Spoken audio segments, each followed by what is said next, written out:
ইন্ডিয়ার মাল তো ইন্ডিয়াতে রপ্তানি হয়ে গেছে, এখন নতুন করে আবার পাকিস্তানি মাল আসবে নাকি? দেশে এখন আর বিদেশি মাল নাই।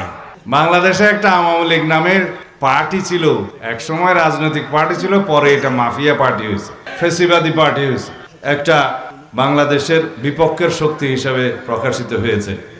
অরাজনৈতিক শক্তি ছিল, এটা মাফিয়া শক্তি ছিল, কোনো রাজনৈতিক চরিত্র ছিল না এই দলের। তো জিনিসের উৎপাদিত দ্রব্যের পিছনে লেখা থাকে মেড ইন বাংলাদেশ। আমরা যত জামা কাপড় বিদেশে গেলে কিনি, দেখা যায় ওখানে শার্টের পিছনে লেখা আছে ভিতরে মেড ইন বাংলাদেশ। গার্মেন্টস তো সব এখান থেকে গেছে, তখন লেখা থাকে মেড ইন বাংলাদেশ।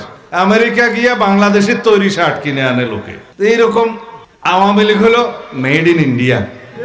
আওয়ামী লীগ এই পার্টিটা ছিল মেড ইন ইন্ডিয়া।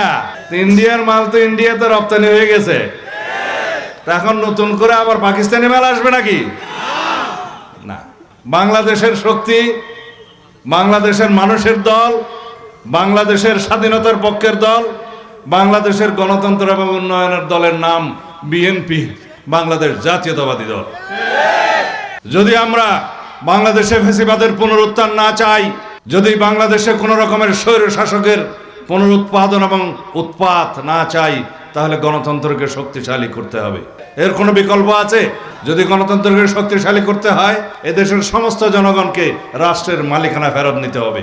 আগামী 12ই ফেব্রুয়ারি জাতীয় সংসদে নির্বাচনের সময় আপনার ভোটাধিকার প্রয়োগের মধ্য দিয়েই সেই বাংলাদেশ প্রতিষ্ঠিত হবে, যেই বাংলাদেশে কোনো দিন আর ফ্যাসিবাদের উৎপত্তি হবে না, উৎপাত হবে না, স্বৈরতন্ত্রের উৎপাদন হবে না।